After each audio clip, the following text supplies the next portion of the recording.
What's going on there, YouTube? And welcome to Fresh Comic Stories. Guys, this is the channel where we basically go over different comic book stories, and then I give you my thoughts about these stories at the end of each video. But guys, we are going to jump back over to Marvel Comics, and we're going to pick up with the first 3 issues of the brand new Captain America run. Now, the reason why is because honestly, when it comes to Marvel Comics, they're on fire right now. But also, this is probably one of the hottest titles out there for Marvel to me. I honestly like this run so far. And so guys, we are going to cover the first 3 chapters of the brand new Captain America run. Now, guys, also please hit that like button down below and subscribe for more comic book stories in the near future. Also, any suggestions on books I should read, well, let me know in the comments below, because you never know, your suggestion could be a future video down the road. But guys, let's dive into Captain America, the first 3 chapters of his brand new run in the brand new era of Marvel Comics. So the story starts off in the past, but in the middle of the Cyan Mountains in Russia. Now, you have Hydra transporting some young blonde lady to an unknown location. But while they are moving through the mountains, the Hydra transport does get attacked by a random lady in a cloak. We watch this lady literally destroy this small army of Hydra agents, as they were not even a challenge to her. But of course, this lady is here to save the mysterious blonde lady who was captured by Hydra. This is where you have the blonde girl tell us who is the lady in the cloak is. We come to find out that it is Stane, who is a character who has been around for years in Marvel Comics. But you have Stane tell us the blonde girl name is Alexa, and she opens a portal to leave the mountains, but she takes one of the Hydra agents as a hostage. Now, we don't know much about Alexa, but we will learn more about her later. But to dive in more about who is Stane is something known as an external, which is a term known throughout the X-Men comics more than any other Marvel comics. Externals are mutants, but the term external is a group of mutants who are immortals. Stane is supposedly the first mutant, but if I remember correctly, that has been changed multiple times in comics. There are more comics say she was the first, but sometimes say she is not the first mutant. Now, she also has the powers to drain someone's life force, which is a way for her to stay alive. She also has super strength and also a few psychic abilities as well, but she is very powerful and has been able to take on a full X-Men team. Now we do jump over to the present day, where we pick up in Washington, DC, and we see that there are a bunch of clones of Frank Simpson, aka Nuke, attacking a random mall. Now, Frank Simpson, who used to go by the name Nuke, he was a character who was part of Weapon Plus program. Now, Weapon Plus was a bunch of different projects trying to make the next Captain America. Wolverine was Weapon X, which means Weapon 10 really. Wolverine was the 10th project of Weapon Plus, but Frank Simpson, he was actually Weapon 7, also known as Project Homegrown. Back in the Vietnam War, Weapon Plus kidnapped a bunch of soldiers as a way to test on them to see if they'd be able to make the next Captain America. Nuke was the one person to survive the project, but Nuke was given mechanical implants to help him fight out on the field, but also pills to help control his different moods. But jumping back into the story, Nuke was killed off, and so right now we are seeing a bunch of clones of Nukes around this mall, meaning that somebody is making clones of him and sending them out to do harm to the public. Now you have Captain America and his longtime buddy Bucky, aka the Winter Soldier, come here trying to stop them from killing people. Now, while they are fighting against the clones of Nuke, you have the clones call Captain America a traitor because of the whole Secret Empire event where the evil version of Captain America helped Hydra out. And so they call him Captain of Nothing. These clones believe what they are doing is really helping America out, and Captain America is just a traitor. But you have Captain America ignore it, and you have him and Bucky take out all of the clones right when you have Sharon Carter show up to clean up the scene. Now, of course, Sharon Carter is another important character because she is the girlfriend of Steve Rogers. Now, after the cleanup, we have General Ross appear. Now, this is huge because General Ross, who was the Red Hulk, was locked up in a military prison. But during the Secret Empire event, he led a team of people who helped fight against a group of Hydra people. And so with that happening, they let him out on parole. But we come to find out the president has asked him to join his new team of staff who will be watching over America. Because at this moment, there is no shield. There is no one really watching over America except the American government. But with him showing up, he tells Steve and Sharon that he is working on figuring out who was behind this attack. He also tells Sharon that she will be working alongside with him on this case.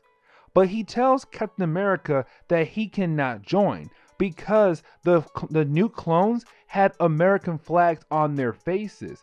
And with Steve wearing a suit based off the American flag, appearance is very important here at the moment because now you have the people, the public, looking at the new clones all like, wait a second, why are these random men who have the American flag on their face attacking American people for? And with all of that happening, you have the first chapter close with the story jumping back and forth between two things. One being Captain America fighting against a bunch of men who are trying to rob a lady, but while fighting against them, you have one of them look at Captain America and say, "Hail Hydra," which is showing us that most of the people of America still believe he is still part of Hydra. But while that is going on, you have Alexa and Selene take their Hydra hostage to Russia, and which is the home of Alexa, of course.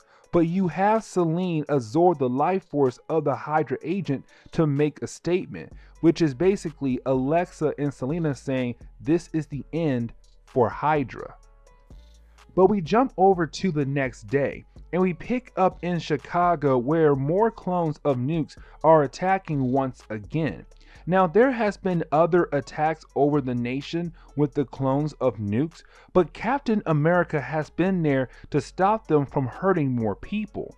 But while he is fighting against the clones, you have the clones say that they are doing this because the world bent the knee to Hydra, basically stating how the world just gave everything over to Hydra. But you also have the clones of Nuke say that they are here to make the world remember about the soldiers who died fighting against Hydra for them, which the fighting is wrapped up by Captain America very quickly. Now, after he defeats them, you do have General Ross and Sharon Carter appear. Now, with them appearing here, this is them telling Steve Rogers he has to step down. He has to stop helping out. Because the thing is, you have General Ross tell Steve Rogers, listen, I have a plan to stop this clones of nuke problem right now, but I need you to step down. But you have Steve Rogers say this right here. If you have a plan, why is that every single time a bunch of clones of nukes are attacking somewhere, you and your men are always late? But I'm always there to protect the American people. So what is your plan? To let innocent people die? But then you have General Ross tell Steve Rogers, you will step down. Because this is a direct order from the president. You will no longer help out with the nuke problem anymore. We'll find a way to stop the clones of nukes from attacking innocent people. And you have Steve Rogers go home and to just relax. But while he is relaxing, this is where the story once again tells us that the world does not trust Captain America, which sadly affects Steve Rogers. He feels like that even the people close to him don't trust him. He knows Bucky does and his girlfriend Sharon Carter, but still, they were affected by the events of Secret Empire. And with that, he feels lost once again, like he was when he first came back to the world after being unfrozen by the Avengers. But then you have Sharon Carter show up and try to talk to him, trying to see how he's doing after Ross had told him to stand down, which of course he tells her that he is okay. But the real reason why she is here, she came here to tell Steve Rogers that Ross has given her a mission to go on. And she'll be gone for a while, but she will come back. But this is them hoping to find a way to see who is making the clones of nukes. But as soon as she leaves the room, you have Steve Rogers pull out a bracelet, which this bracelet lets him contact the Black Panther, because now him and the Black Panther are going to work together to figure out who is making the clones of nukes. Now, we pick up with Sharon Carter right now on her mission in the middle of Albria, where you have these two men escorting her to the base. Now, while she is riding in the vehicle, she realized that they are going down a different route, which would take them longer to arrive to the location they were supposed to go to. So she is able to figure out that this is a trap, and she takes out one of the guards and makes the other one her hostage. Now he must answer a few questions about what in the world is going on. Now we jump over to Steve Rogers right now in a random small town, but right now he is undercover talking to a random man in the city. Now this is Steve Rogers working with Black Panther on the nuke clone problem, but the reason why he came here to this small town is hoping to find some more clues that could help him figure out what is going on. But when he is talking to this man tells him how before Hydra took over the world back in Secret Empire, his life was crap. He was barely surviving. But when Hydra came in after they took over the world, they made this town better. They got everyone jobs, gave people health care, killed off the drug dealers, and made the schools better as well. But he does mention that the mines are where most people work out of is better than it ever has been, thanks to Hydra helping them out with that as well. Now, after Steve Rogers talked to the man, you have him regroup with Black Panther, and this is where we get more information on what is happening right now. What Black Panther and Captain America is telling us is that after Hydra was taken down, a random group of people who are working together kind of pick up where Hydra left off at. This group is called Power Enterprise, but this group is kind of doing the same thing Hydra did. Their methods were horrible, but they made the city better, plus other cities across the nation as well. And so you have Black Panther pull up a screen of different people who have fought against Hydra when they took over the world. But now these people have close ties with the American government and could be part of Power Enterprise, which is Baron von Strucker, Wilson Fisk, Ezekiel Stane, and Selene. Now, Black Panther was able to figure out that Ezekiel Stane is the one who is making the clones of nukes. He has ties with Weapon Plus, and he has been plotting against Wakanda. But even though he is making the clones, someone deep in the American government is the one kind of planning these attacks out, but no one knows who it is. The place Ezekiel Stane is making the clones is located in the mines where the city Captain America just left from. Now, real quick, I want to explain who is Ezekiel Stane. Now, Ezekiel Stane is a character who's not well known in Marvel Comics. The reason why, because, well, he's only been around for a couple years now. But the thing is, he is the son of Obadiah Stane. Now, Obadiah Stane was Ironmonger, a 1980s supervillain for Iron Man. But the thing is though, guys, when it comes to Ezekiel Stane being the son of Obadiah Stane, Obadiah wanted Ezekiel to be better than Tony Stark every way possible. And so you have Obadiah just basically be hard on his son to make sure he does become better than Tony Stark. Now, we also learned that when Ezekiel was 9 years old, he was making weapons for different supervillains and terrorist groups across the Marvel landscape. But the big thing about Ezekiel is that most of his body is now cybernetic, because every time he had an idea to use some kind of cybernetic parts, he basically tests those parts on himself. And that is why most of his body is now cybernetic. Now, one more big, huge fact about Ezekiel is that everything he uses is just basically Tony Stark's old gear, because Ezekiel is unable to make new technology. And so what he does, he basically takes Iron Man's old gear and just fix it up. He repairs them after they get broken, and that's it. He is not making new technology. He's just going back and repairing old technology to use once again. Now, back to the storyline, you have Captain America and Black Panther run into this base to end the cloning process that is going on in the moment, which of course it is Black Panther and Steve Rogers just kicking the clones' butts and also beating up on Ezekiel Stane. Now, while they are fighting, you have Black Panther and Steve Rogers upload a virus into the cloning system as a way to shut down the cloning process completely. But after fighting against the clones and Ezekiel for a few pages, they were finally able to defeat him, and they were about to interrogate him for information on Power Enterprise and who is the boss of the group. But that is when you have Black Panther and Captain America realize that Sharon Carter is in danger. And so the story gets wrapped up with us jumping back over to Sharon Carter, seeing that she is interrogating the guy who was supposed to kidnap her. But while she is talking to him, that is when you have Selene walk behind Sharon Carter talking about kidnapping her for a bigger goal. Now guys, this is the part of the video where I basically sit down and give my thoughts on about this storyline. Now, honestly, we only covered the first 3 chapters of the brand new Captain America run, but I have to say, I like what I read so far.